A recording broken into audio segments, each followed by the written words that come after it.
प्यारे बच्चों, आप सभी लॉकडाउन के कारण अपने अपने घरों में हैं। ऐसे समय में हम लेकर आए हैं आपके लिए डिजी साथ कार्यक्रम। इसके माध्यम से आप प्रत्येक दिन सोमवार से शुक्रवार तक पूर्वाह्न 10 से 12 तथा अपराह्न 1 से 2 बजे तक अपने अपने कक्षाओं के अनुरूप कार्यक्रम देख सकेंगे। स्कूली शिक्षा एवं साक्षरता विभाग, झारखंड।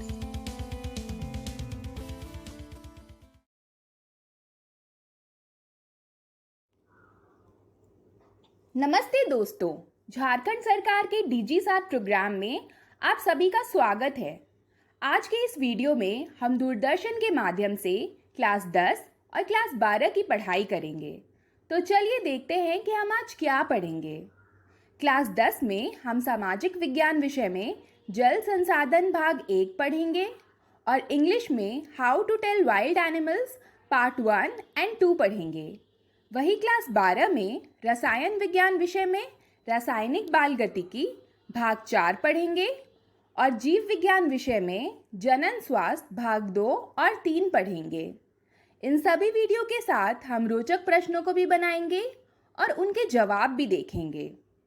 दोस्तों, आप सबसे उम्मीद है कि आपने अपनी कॉपी और कलम अपने साथ रखी होगी और आप सभी पाठ को पढ़ने के क्रम में ज़रूरी बातों को नोट भी करते जाएंगे। तो चलिए शुरू करते हैं आज का एपिसोड।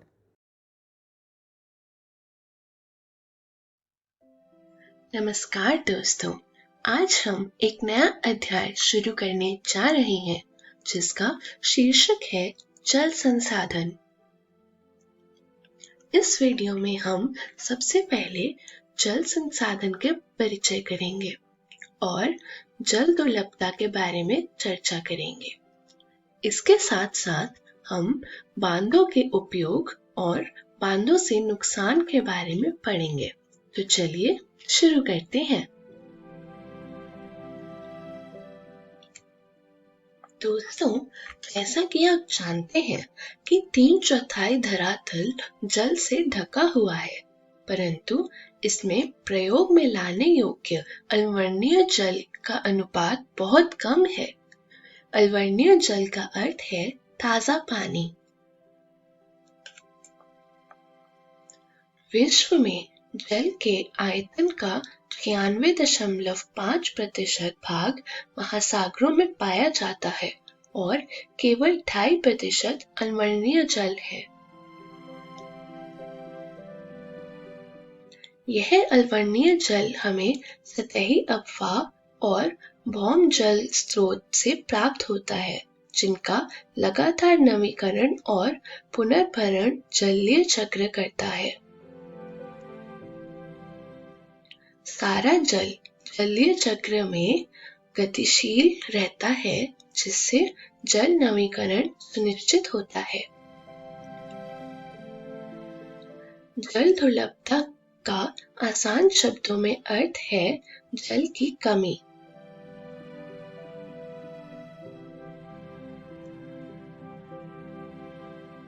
जल दुर्लभता के कारण के 2 पहलू हैं, मात्रात्मक पहलू और गुणात्मक पहलू।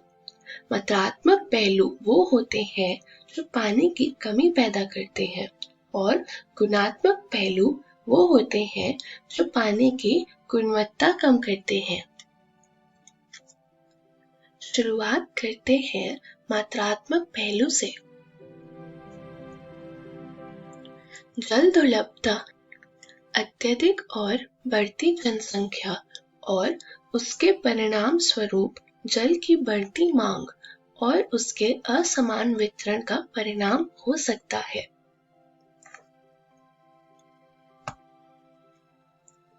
अधिकतर जल की कमी इसके अतिशोषण, अत्यधिक प्रयोग और समाज के विभिन्न वर्गों में जल के असमान वितरण से होती है। भारत में तेजी से बढ़ते औद्योगिकरण और शहरीकरण से जल की कमी पैदा हो रही है। उद्योगों की बढ़ती हुई संख्या के कारण अम्लीय जल संसाधनों पर दबाव बढ़ रहा है।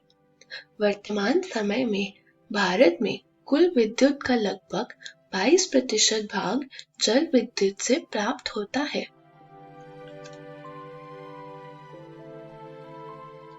अब आते हैं गुणात्मक पहलुओं पे। आओ हम ऐसी स्थिति के बारे में विचार करें जहां लोगों की आवश्यकता के लिए काफी जल संसाधन है, परंतु फिर भी इन क्षेत्रों में जल की दुर्लभता है।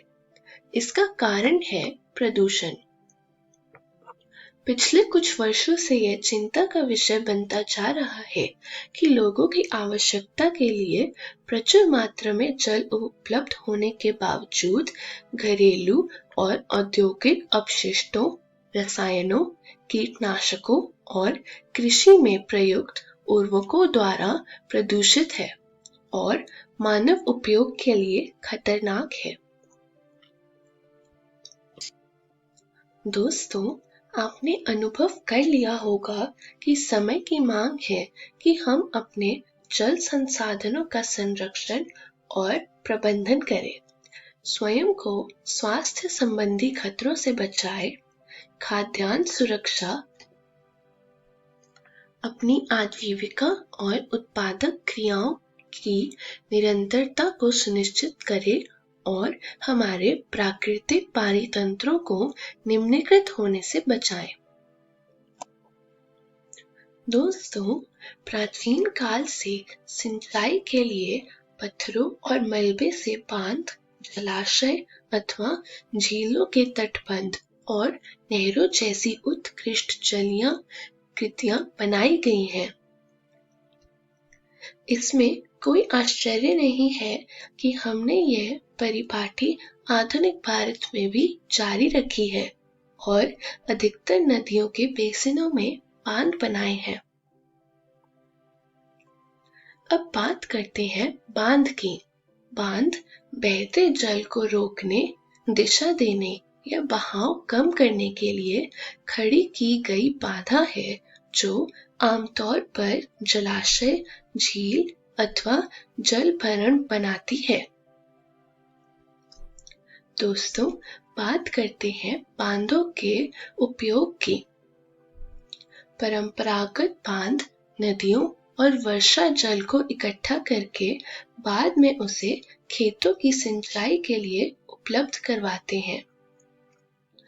आजकल बांध सिर्फ सिंचाई के लिए ही नहीं बनाए जाते, बल्कि उनका उद्देश्य विद्युत उत्पादन, घरेलू और औद्योगिक उपयोग, जल आपूर्ति, बाढ़ नियंत्रण, मनोरंजन, आंतरिक नौचालन और मछली पालन भी है। इसलिए बांधों को बहुउद्देशीय परियोजनाएं भी कहा गया है, जहां एकत्रित जल के अनेकों उपयोग समन्वित होते हैं। दोस्तों, क्या आप जानते हैं कि जवाहरलाल नेहरू गर्व से बांधों को आधुनिक भारत के मंदिर कहा करते थे?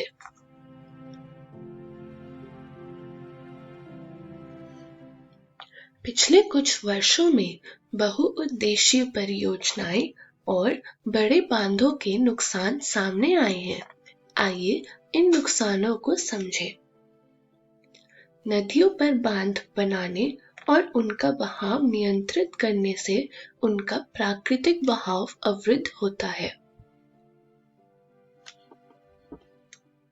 जिसके कारण तलछट बहाव कम हो जाता है और अत्यधिक तलछट जलाशय की तली पर जमा होता रहता है, जिससे नदी का तल अधिक चट्टानी हो जाता है और नदी जलीय जीव आवासों में भोजन की कमी हो जाती है।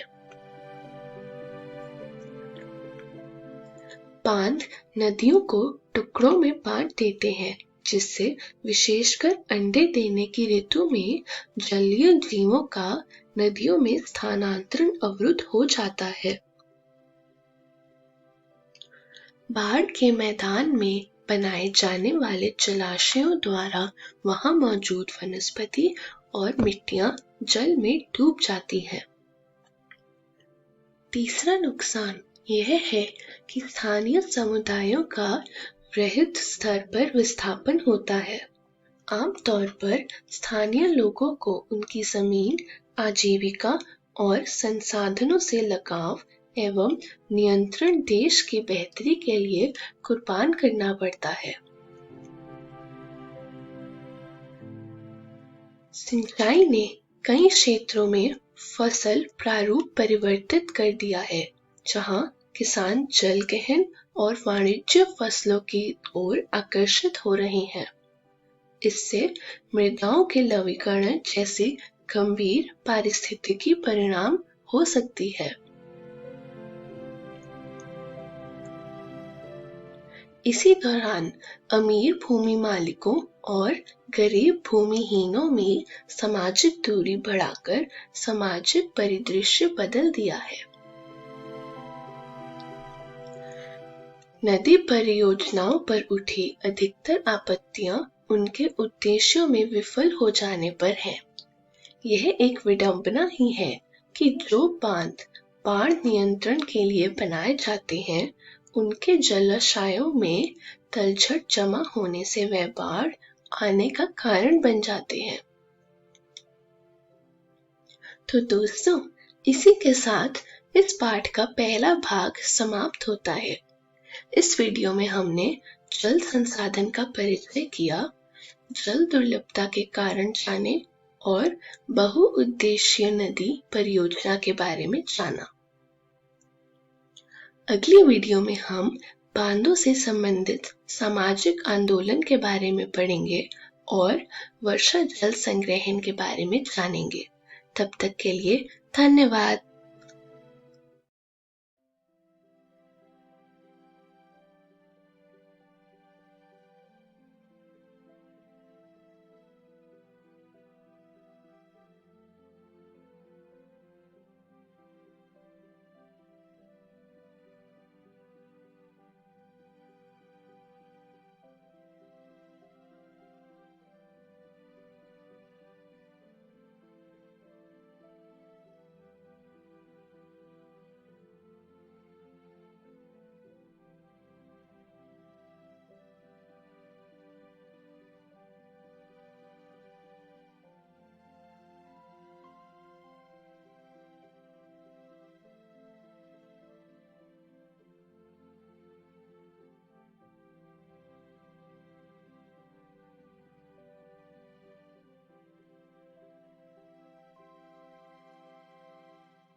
हेलो दोस्तों, कैसे हो? आज हम आपकी क्लास 10th की एक पोएम पढ़ने जा रहे हैं जिसका नाम है how to tell wild animals. ये पोएम आपकी इंग्लिश की बुक फर्स्ट फ्लाइट की है। तो आइए दोस्तों, देखते हैं कि आज की इस वीडियो में हम क्या पढ़ेंगे और क्या सीखेंगे। About the poet and poem मतलब हम कवि के बारे में और कविता के बारे में कुछ बातें जानेंगे। How to tell wild animals और हम how to tell wild animals कविता का कुछ हिस्सा पढ़ेंगे। तो आइए दोस्तों, हम पोएट यानी कवि के बारे में कुछ बातें जान लेते हैं। कैरोलिन वेल्स, पोएट का नाम कैरोलिन वेल्स था। वो अमेरिका की रहने वाली थीं। वो एक राइटर और पोएट थीं। उनका बर्थ मतलब उनका जन्म 18 जून 1862 को हुआ था और उनकी डेथ 26 मार्च 1942 को हुई थी। आइए दोस्तों, अब हम पोम यानी कविता के बारे में कुछ बातें जान लेते हैं। दोस्तों, ये एक ह्यूमरस पोयम है, यानी कि ये कविता कवि ने कुछ इस तरीके से लिखी है कि ये बहुत ही फनी तरीके बताती है डेंजरस वाइल्ड एनिमल्स को पहचानने के। तो दोस्तों, आइए हम बिना किसी देरी के कविता शुरू करते हैं। If ever you should go by chance to the jungle in the east, and if there should to you advance a large and tawny beast, if he roars at you as you are dying, you will know it is the Asian lion। मतलब कभी इत्तेफाक से तुम कभी east के जंगलों में जाओ और वहां तुम्हें एक टॉनी बीस्ट मतलब गहरे पीले रंग का एक बड़ा सा जानवर दिखे और वो तुम्हारी तरफ देखकर घुर्रा रहा हो जैसे कि तुम मरने वाले हो, तो तुम समझ लेना कि वो एक एशियन लायन है। दोस्तों, इस स्टैंजा की राइमिंग स्कीम है ABABCC। राइमिंग स्कीम हम हमेशा लास्ट के वर्ड्स के हिसाब से देखते हैं, चेक करते हैं। पहले वर्ड को हम हमेशा A अल्फ़ाबेट देते हैं और उसके हिसाब से हम बाकी वर्ड्स की राइमिंग मैच करते हैं। तो आइए यहाँ भी वैसा ही करते हैं। चांस की राइमिंग स्कीम हम बाकी वर्ड्स के साथ मैच करेंगे। Chance east, east chance. दोस्तों, ये दोनों तो मैच नहीं हो रहे हैं। जैसे कि मैंने आपको बताया, पहले वर्ड को हमेशा A अल्फ़ाबेट देते हैं, तो ईस्ट को हम सेम अल्फ़ाबेट नहीं दे सकते क्योंकि वो मैच नहीं हो रहा है, तो हमने ईस्ट को B अल्फ़ाबेट दे दिया। उसी तरीके से हमने चेक किया तो एडवांस चांस, चांस और एडवांस दोनों मैच हो रहे हैं, तो हमने दोनों को A अल्फ़ाबेट दे दिया। ईस्ट और बीस्ट मैच हो रहे हैं, इसलिए उन दोनों का अल्फ़ाबेट B हो गया। इसी तरीके से डाइंग और लायन मैच हो रहे हैं, तो उन दोनों को C अल्फ़ाबेट मिलेगा। अगला स्टैंजा है, और if some time when roaming around a noble beast greets you with black stripes on a yellow ground, just notice if he eats you. This simple rule may help you to learn the Bengal tiger to discern। दोस्तों, इसका मतलब है, अगर कभी घूमते हुए कोई शांत सा जंगली जानवर तुम्हें दिख जाए और वो तुम्हें नमस्कार करे, उसके ऊपर काली धारियां हो जो येलो ग्राउंड के ऊपर हो, मतलब उसकी येलो खाल के ऊपर हो, पीली खाल के ऊपर हो, और ध्यान देना वो तुम्हें खाए। इन्हीं सब चीजों से तुम्हें पता लग जाएगा कि वो एक बंगाल टाइगर है। दोस्तों, इस स्टैंजा की राइमिंग स्कीम भी ABABCC ही है। आप चाहें तो हम चेक भी कर सकते हैं। राउंड और ग्राउंड दोनों राइम करेंगे, राउंड ग्राउंड, ग्राउंड राउंड। इसीलिए हम इन दोनों को A अल्फ़ाबेट देंगे। इसी तरीके से U और U, दोस्तों ये दोनों तो वर्ड्स ही सेम है, तो इन दोनों को B अल्फ़ाबेट मिलेगा। और B अल्फ़ाबेट इसलिए मिलेगा क्योंकि U जो वर्ड है वो राउंड या ग्राउंड के साथ मैच नहीं हो रहा है। इसी तरीके से लर्न और डिसर्न दोनों मैच हो रहे हैं, इसलिए इन्हें C अल्फ़ाबेट मिला है। अगला पैराग्राफ है, Is strolling forth a beast you view, whose hide with spots is peppered. As soon as he leapt on you, you will know it is the leopard. It will do no good to roar with pain, he'll only leap and leap again। दोस्तों, इसका मतलब है, और तुम्हें अगर एक beast यानी एक खूंखार जानवर दिखे जिसके ऊपर काले धब्बे हों जो ऐसे लग रहे हों कि छिड़क रखे हैं, और जैसे ही वो तुम पर आके लिपट जाए तुम्हें पता लग जाएगा कि वो एक लेपर्ड है, यानी एक तेंदुआ है। वो कुछ नहीं करेगा, वो घुर्राएगा भी नहीं, वो जस्ट तुम्हारे ऊपर लिपटता रहेगा और दोबारा लिपटता रहेगा। दोस्तों, इस पैसेज की राइमिंग स्कीम भी सेम है, A B A B C सी। आप चाहें तो चेक भी कर सकते हैं। आगे की पोयम हम अगली वीडियो में पढ़ेंगे। तो दोस्तों, हमने आज की इस वीडियो में क्या पढ़ा और क्या सीखा? About the poet and poem हमने कवि के बारे में और कविता के बारे में कुछ बातें जानी थी, जैसे कि पोएट का नाम कैरोलिन वेल्स था, वो अमेरिका के रहने वाली थी, और ये पोयम एक ह्यूमरस पोयम है, यानी ये बहुत ही फनी तरीके से डेंजरस एनिमल्स को पहचानने के तरीके बताती है। How to tell wild animals, और हमने how to tell wild animals का कुछ हिस्सा इस वीडियो में पढ़ा। दोस्तों, आप सब भी अपने घर जाकर अपनी बुक फर्स्ट फ्लाइट से how to tell wild animals poem जरूर पढ़ें, ताकि आपको सब अच्छे से समझ आए और भी मजा आए आगे पढ़ने में। आइए देखते हैं कि अगली वीडियो में हम क्या पढ़ेंगे और क्या सीखेंगे। How to tell wild animals, और हम अगली वीडियो में how to tell wild animals की आगे की पोयम पढ़ेंगे। Thank you. हेलो दोस्तों, कैसे हो? पिछली वीडियो में हमने आपकी क्लास 10th की एक पोम शुरू की थी, जिसका नाम है how to tell wild animals, जो आपकी इंग्लिश की बुक फर्स्ट फ्लाइट की है। तो दोस्तों, क्या आप सभी को याद है कि पिछली वीडियो में हमने क्या क्या पढ़ा था?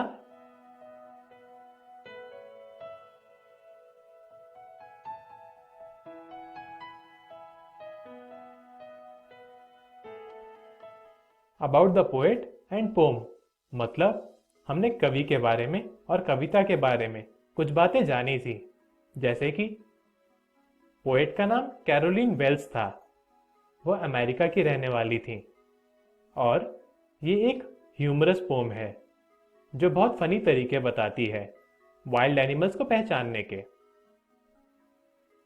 Pome how to tell wild animals, और हमने how to tell wild animals poem का कुछ हिस्सा पढ़ा था। तो आइए दोस्तों, देखते हैं कि आज की इस वीडियो में हम क्या पढ़ेंगे और क्या सीखेंगे। Poem how to tell wild animals, और हम how to tell wild animals poem का आगे का हिस्सा पढ़ेंगे। आगे की पोम कुछ इस तरह है। If when you are walking round your yard you meet a creature there who hugs you very very hard, be sure it is a bear. If you have any doubts, I guess he'll give you just one more cares. दोस्तों, इस stanza का मतलब है, अगर तुम पैदल चल रहे हो और तुम्हें एक क्रिएचर दिखे, यानी एक जंतु दिखे जो तुम्हें बहुत जोर से हग कर ले, यानी कि बहुत जोर से गले लगा ले, तो तुम श्योर हो जाना, मतलब पक्के हो जाना कि वो एक भालू ही होगा। और अगर तुम्हें कोई भी डाउट हो, यानी कोई भी शंका हो, तो वो तुम्हें बहुत प्यार से दुलार देगा। दोस्तों, इस स्टैंजा की राइमिंग स्कीम भी ABABCC ही है। राइमिंग स्कीम कैसे चेक करते हैं, मैंने पिछली वीडियो में आपको बताया ही था।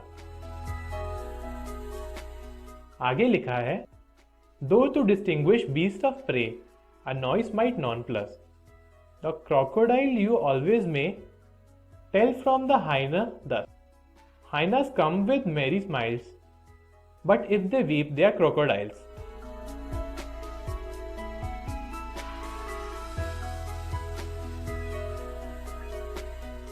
दोस्तों, इस स्टैंजा का मतलब है कि इन दो बीस्ट में, मतलब इन दो जानवरों में डिस्टिंग्विश करना बहुत डिफिकल्ट है, यानी कि इन दोनों जानवरों में पहचानना बहुत मुश्किल है। हमें लगता है कि वो क्रोकोडाइल ही होगा, यानी मगरमच्छ ही होगा। लेकिन अगर वो तुम्हें खाए और वो मुस्कुरा रहा हो तो वो हाइना होगा। अगर वो रो रहा हो तो वो क्रोकोडाइल होगा, यानी मगरमच्छ होगा।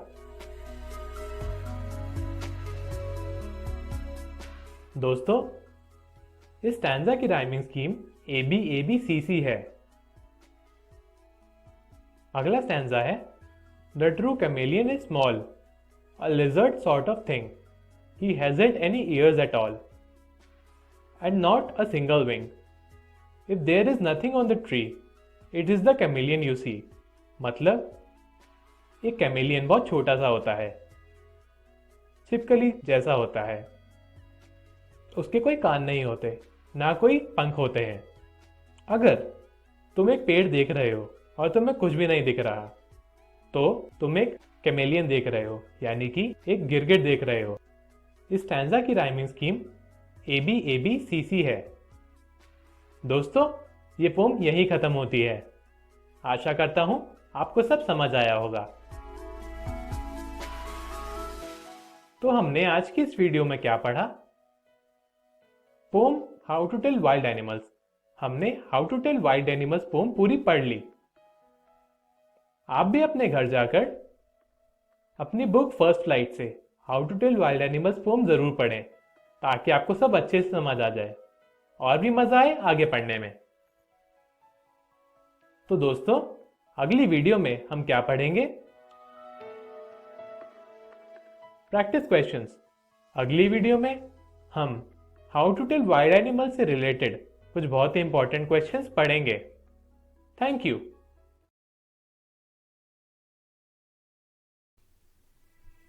नमस्कार दोस्तों, आज हम रासायनिक बलगतिकी का चौथा भाग शुरू करने जा रहे हैं।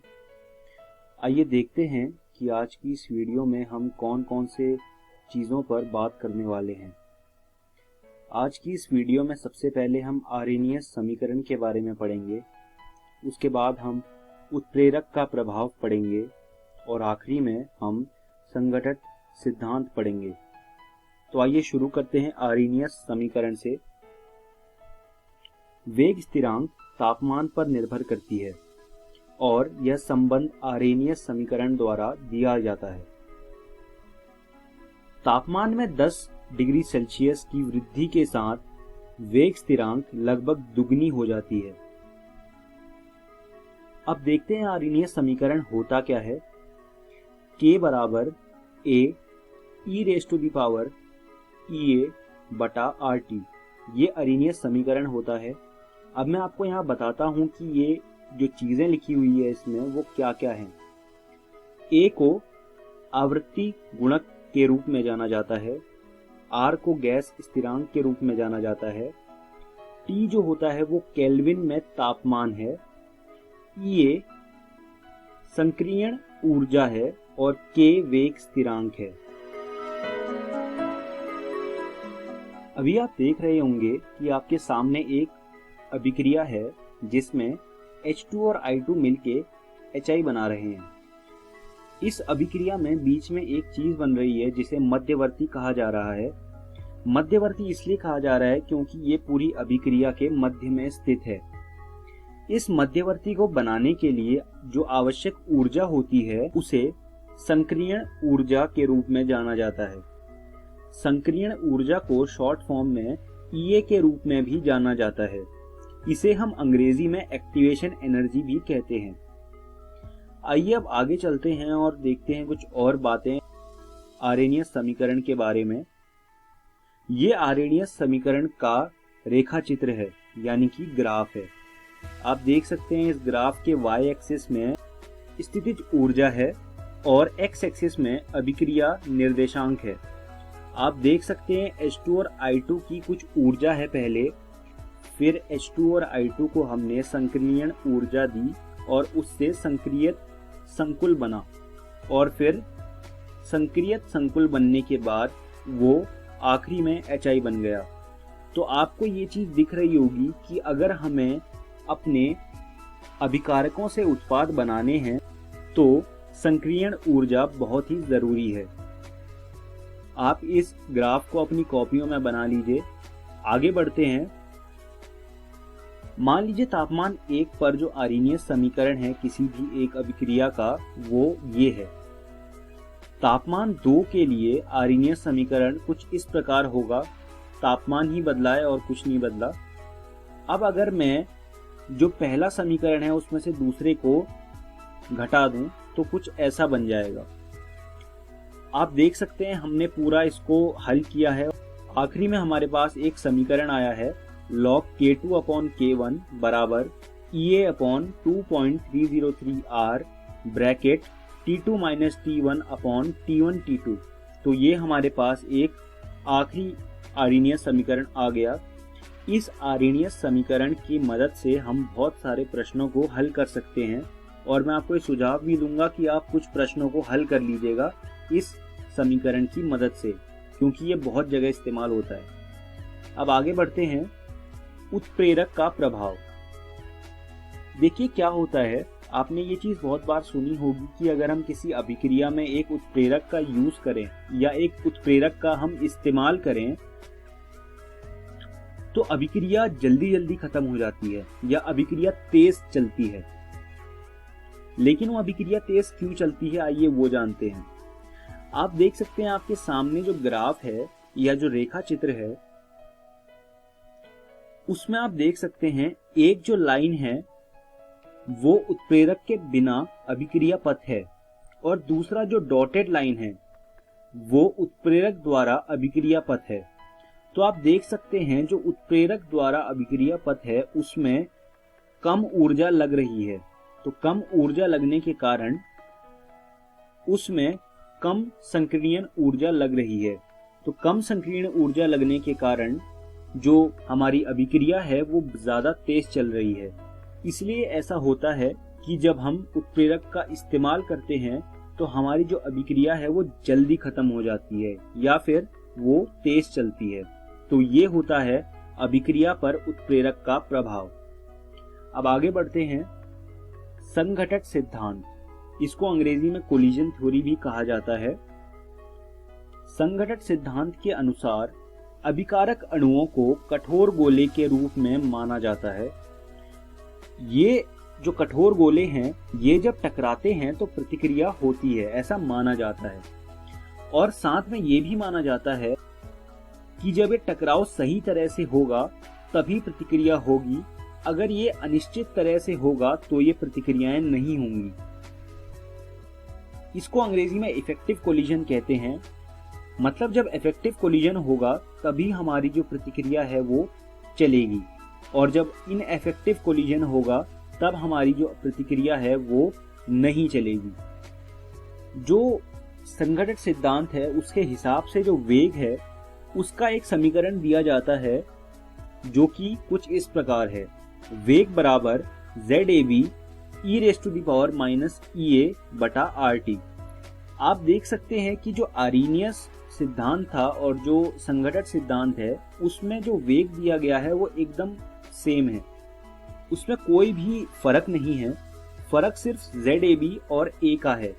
आर्हेनियस सिद्धांत में A था और यहाँ पर ZAB है, बस इतना ही फर्क है, बाकी सब कुछ बराबर है। तो ये था संघटक सिद्धांत। आइए अब हम वीडियो के अंत में आ गए हैं और आइए देखते हैं कि हमने आज की इस वीडियो में क्या क्या चीजें सीखी।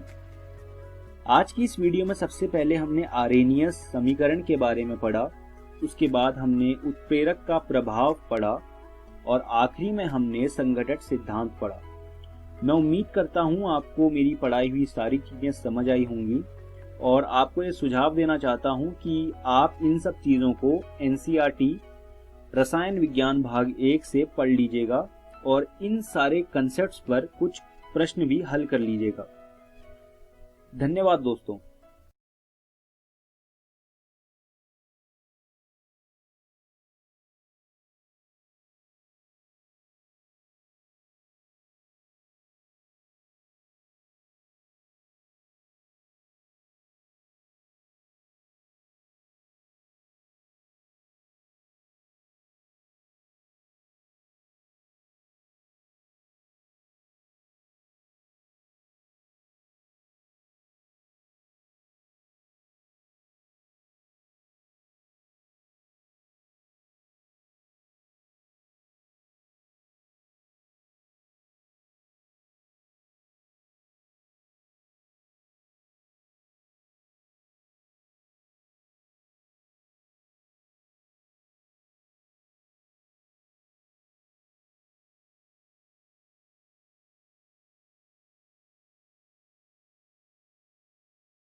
हेलो दोस्तों, जीव विज्ञान की इस वीडियो में आपका स्वागत है।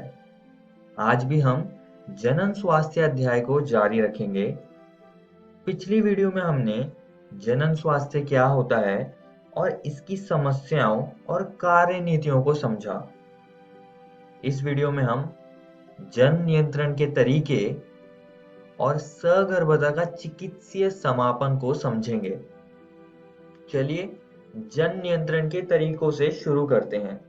दोस्तों, जन नियंत्रण के लिए हम गर्भ निरोधक का इस्तेमाल करते हैं। अब इनको समझते हैं।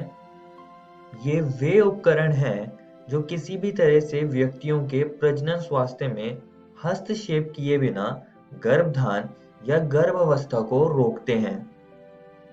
आइए अब एक आदर्श गर्भ निरोधक को समझते हैं। एक आदर्श गर्भ निरोधक के लक्षण हैं,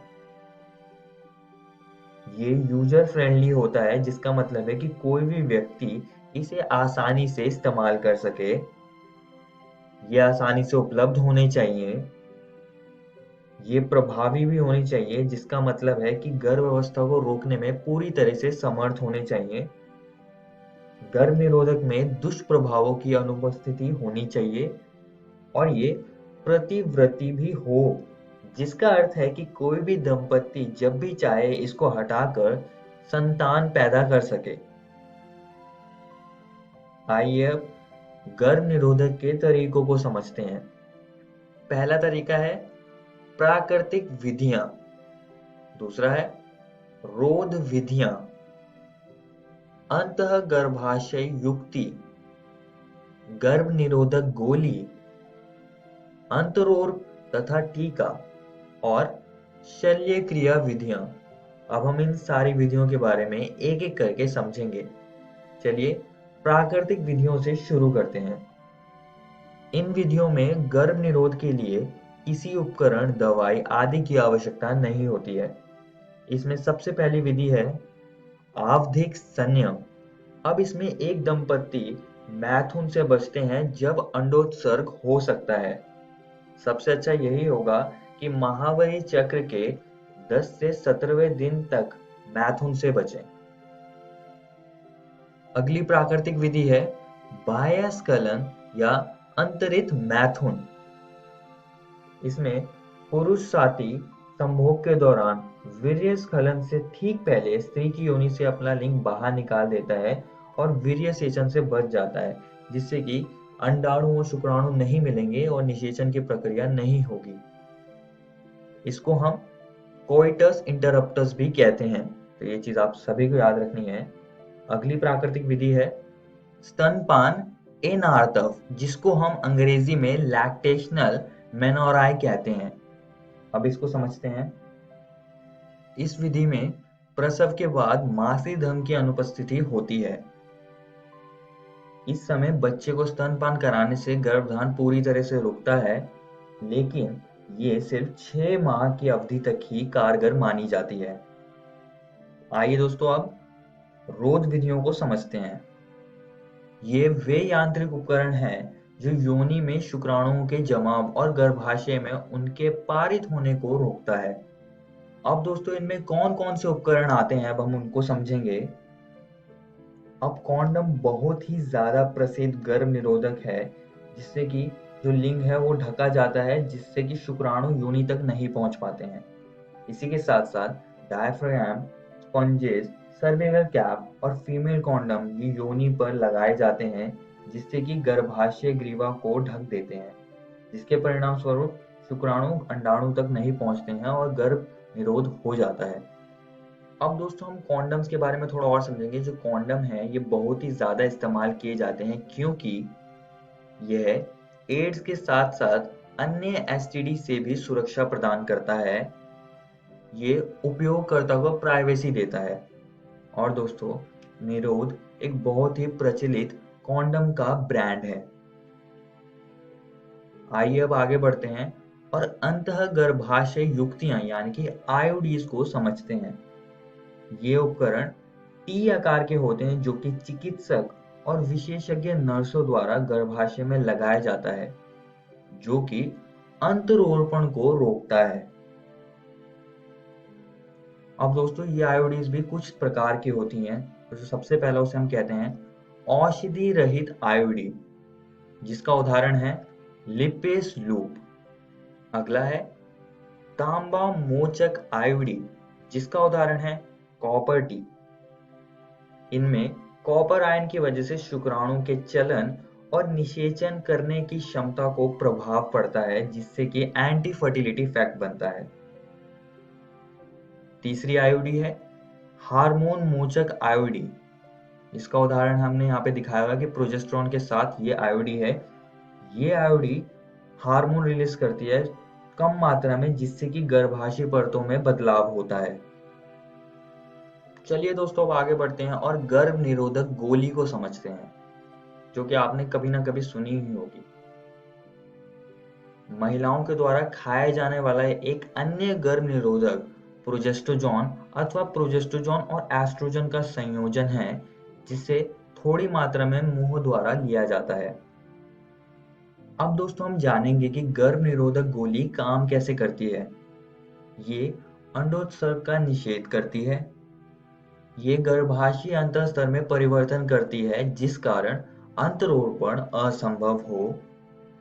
ये गर्भाशय ग्रीवा म्यूकस में परिवर्तन करती है, जिससे कि शुक्राणु के पारित होने और परिवहन की अनुमति देने की क्षमता बिगड़ जाए, और ये अंडवाहिनी की गतिशीलता और स्राविक गतिविधियों का अवरोध करती है। आइए दोस्तों अब अंतरोर्प तथा टीका को समझते हैं। स्त्रियों के द्वारा प्रोजेस्टेरोन या फिर एस्ट्रोजन के साथ इसका संयोजन भी टीके या त्वचा के अंतरोर्प के रूप में किया जा सकता है। इनके कार्य की विधि ठीक गर्भ निरोधक गोली की तरह है तथा काफी लंबी अवधि के लिए ये प्रभावशाली होते हैं। आइए दोस्तों अब शल्य क्रिया विधियों को समझते हैं। इन्हें हम बंध्यकरण भी कहते हैं। इनमें युग्मकों के स्थानांतरण को रोकने के लिए स्त्रियों में अंडवाहिनी और नर में शुक्रवाहक में चीरा मारकर छोटा सा भाग काट कर निकाला अथवा बांध दिया जाता है। स्त्रियों में इसको नलिका उच्छेदन कहते हैं और नर में इसको शुक्रवाहक उच्छेदन कहते हैं। तो ये चीज आप सभी को याद रखनी है। चलिए अब हम सगर्भता का चिकित्सीय समापन को समझेंगे। गर्भावस्था पूर्ण होने से पहले जानबूझकर या स्वैच्छिक रूप से गर्भ के समापन को प्रेरित गर्भपात या चिकित्सीय सगर्भता समापन, जिसे हम अंग्रेजी में मेडिकल टर्मिनेशन ऑफ प्रेगनेंसी या एमटीपी कहते हैं। भारत में इससे संबंधित एक अधिनियम है जिसे हम गर्भ चिकित्सीय समापन अधिनियम कहते हैं। ये 1971 में आया था और ये महत्वपूर्ण रूप से मातृ मृत्यु दर को रोकने के लिए बना था, जो कि असुरक्षित गर्भपात की वजह से हो रहा था। इस अधिनियम को 2002 में इम्प्रूव किया गया था। इस अधिनियम के तहत गर्भावस्था की समाप्ति 20 सप्ताह तक की जा सकती है। एमटीपी सुरक्षित है अगर यह गर्भावस्था के 12 सप्ताह तक किया जाता है। अब इस अधिनियम के कुछ दुरुपयोग से बचने के लिए एक और अधिनियम आया था जिसका नाम है प्रसव पूर्व निदान तकनीक अधिनियम, जो कि 1994 में आया था। इस अधिनियम से प्रसव पूर्व निर्धारण पर प्रतिबंध लगा दिया गया है। इस वीडियो में हमने जन्म नियंत्रण के तरीके और सगर्भता का चिकित्सीय समापन पढ़ा। और दोस्तों मैं आप सभी को एक और बात बताना चाहता हूँ कि आज हमने आपकी एनसीईआरटी किताब की ये 2 टॉपिक्स को खत्म कर लिया है। आप इनको जरूर घर से किताब से पढ़कर आइएगा।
अगली वीडियो में हम यौन संचारित संक्रमण और बंध्यता को समझेंगे। धन्यवाद। हेलो दोस्तों, जीव विज्ञान की इस वीडियो में आपका स्वागत है। आज हम जनन स्वास्थ्य का आखिरी अंश पढ़ेंगे। पिछली वीडियो में हमने जन्म नियंत्रण के तरीके और सगर्भता का चिकित्सीय समापन के बारे में पढ़ा था। इस वीडियो में हम यौन संचारित संक्रमण और बंध्यता को समझेंगे। तो चलिए यौन संचारित संक्रमण से शुरू करते हैं और जानते हैं कि ये होते क्या हैं। रोग या संक्रमण जो मैथुन द्वारा संचारित होते हैं, उन्हें सामूहिक तौर पर यौन संचारित संक्रमण STI या रतिज रोग यानी कि VD अथवा जनन मार्ग संक्रमण यानी कि RTI कहा जाता है। अब दोस्तों, यौन संचारित संक्रमण यौन संचारित रोग यानी कि STD में बदल जाते हैं। तो यहाँ पर हम कुछ रोगों के बारे में थोड़ा सा पढ़ेंगे। सबसे पहला रोग है हेपेटाइटिस बी, जिसे हम यकृत शोथ बी भी कहते हैं। ये हेपेटाइटिस बी विषाणु के कारण होता है और ये विषाणु यकृत पर आक्रमण करता है। तो ये चीज आप सभी को याद रखनी है। अगला रोग है एड्स। एड्स की फुल फॉर्म है एक्वायर्ड इम्यूनोडेफिशिएंसी सिंड्रोम और ये बीमारी HIV यानी कि ह्यूमन इम्यूनोडेफिशिएंसी वायरस से होती है। अगर आप साथ वाला चित्र देखें तो इसमें हरे रंग से HIV विषाणु को दिखाया हुआ है। अगर कोई व्यक्ति इस बीमारी से ग्रसित है तो उसकी प्रतिरक्षा प्रणाली बहुत ही कमजोर हो जाती है। आइए दोस्तों अगली बीमारी की तरफ चलते हैं, जो कि है क्लैमाइडिया। ये रोग एक बैक्टीरिया से होता है जिसका नाम है क्लैमाइडिया ट्रैकोमेटिस। इस बीमारी के बहुत सारे लक्षण होते हैं, जिनमें से एक अहम लक्षण यह है कि मूत्र त्याग करते समय दर्द होता है। अगली बीमारी है सिफिलिस। इस बीमारी में शरीर पर रैशेस हो जाते हैं, जैसे कि आप इस चित्र में देख सकते हैं, और ये बीमारी भी एक बैक्टीरिया से होती है जिसका नाम है ट्रेपोनिमा पैलिडियम। अब दोस्तों, इनमें से कुछ STD जैसे कि एड्स, हेपेटाइटिस बी उपचार योग्य नहीं है। तो सबसे सही यही होगा कि इनकी हम रोकथाम को जान लें, ताकि इन बीमारियों को होने से पहले ही हम उन्हें रोक सकें। तो इनके रोकथाम को हम समझेंगे यहाँ पर। STD के आसान रोकथाम है किसी अनजान व्यक्ति या बहुत से व्यक्तियों के साथ यौन संबंध ना रखें, मैथुन के समय सदैव कॉन्डम का इस्तेमाल करने की कोशिश करें, यदि कोई आशंका है तो तुरंत ही प्रारंभिक जांच के लिए किसी योग्य डॉक्टर से मिलें और रोग का पता चले तो पूरा इलाज कराएं। आइए दोस्तों अब आगे बढ़ते हैं और बंध्यता यानी कि इनफर्टिलिटी को समझते हैं।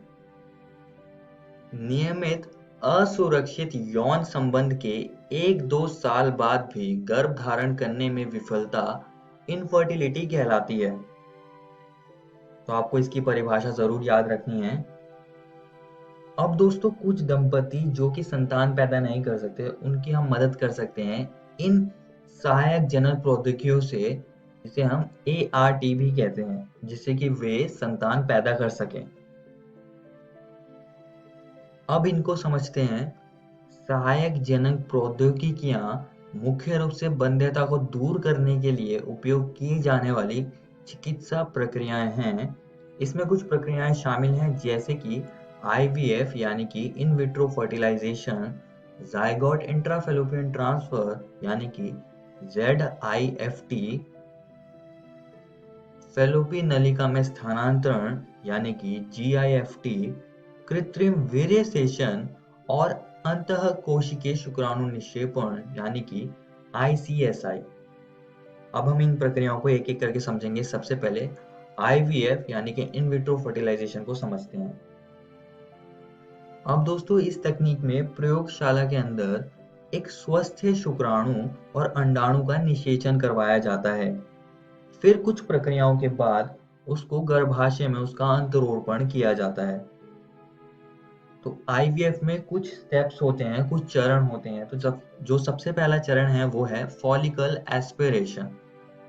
अब इस चरण में अंडाशय से अंडाणु को लिया जाता है और ये काम अल्ट्रासाउंड प्रोब की मदद से किया जाता है। तो ये चीज आप सभी को याद रखनी है। अंडाणु को लेने के बाद उसका निषेचन कराया जाता है, जो कि प्रयोगशाला में होता है एक डिश के अंदर, जिसमें कि शुक्राणुओं को छोड़ दिया जाता है और निषेचन हो जाता है कुछ इस प्रकार से।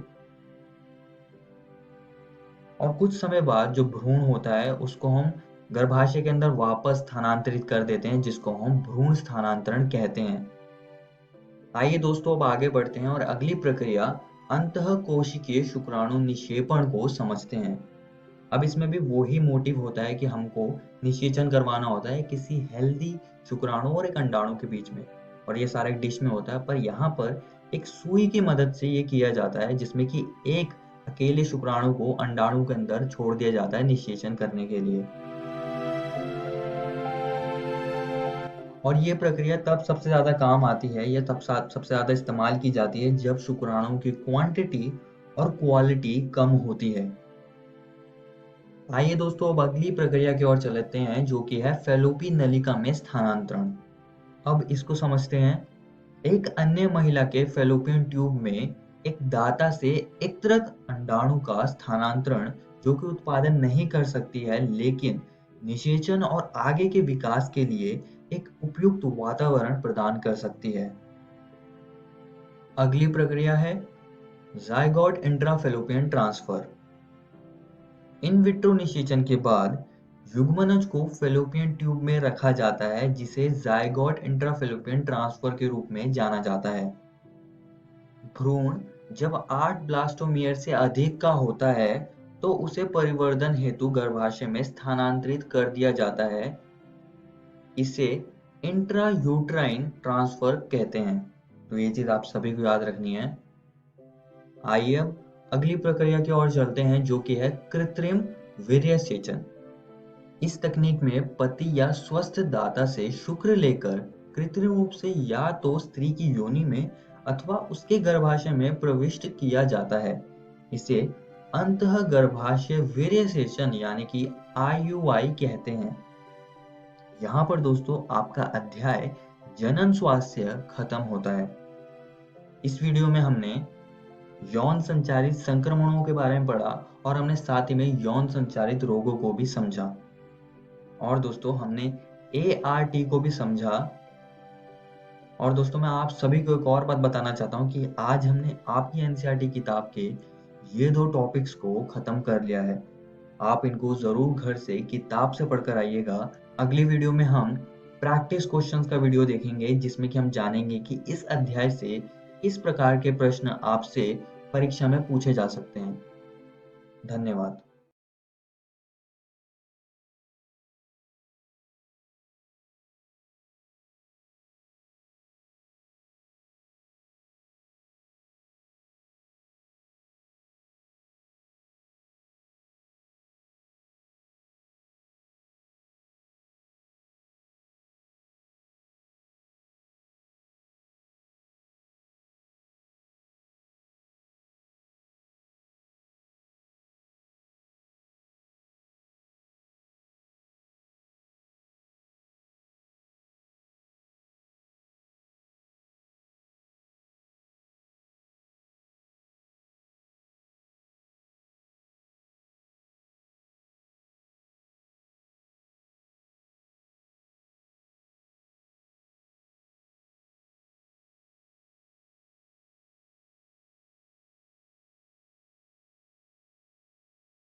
हेलो दोस्तों, आशा है आप सबको आज पाठ पढ़ के बहुत मज़ा आया होगा। तो चलिए देख लेते हैं कि आज हमने क्या पढ़ा। आज क्लास 10 में हमने सामाजिक विज्ञान विषय में जल संसाधन भाग 1 पढ़ा और इंग्लिश में how to tell wild animals part 1 and 2 पढ़ा। वही क्लास 12 में रसायन विज्ञान विषय में रासायनिक बालगतिकी भाग 4 पढ़ा और जीव विज्ञान विषय में जनन स्वास्थ्य भाग 2 और 3 पढ़ा। और इन वीडियो पर आधारित रोचक प्रश्नों को भी बनाया। अब देखते हैं दोस्तों कि हम कल क्या पढ़ेंगे। दोस्तों, क्लास 10 में हम गणित विषय में 2 चरों वाले रैखिक समीकरण के युग्म भाग 2 पढ़ेंगे और हिंदी में जयशंकर प्रसाद भाग 3 पढ़ेंगे। वही क्लास 12 में गणित में अवकलज वेव अनुप्रयोग भाग 2 पढ़ेंगे और भौतिक विज्ञान में गतिमान आवेश और चुंबकत्व भाग 2 की पढ़ाई करेंगे। एक ज़रूरी सूचना, आज का प्रसारित एपिसोड का पुनः प्रसारण YouTube पर भी किया जाएगा। आप DG7 इक्वेशन YouTube पर सर्च करके इस तक पहुंच सकते हैं। धन्यवाद।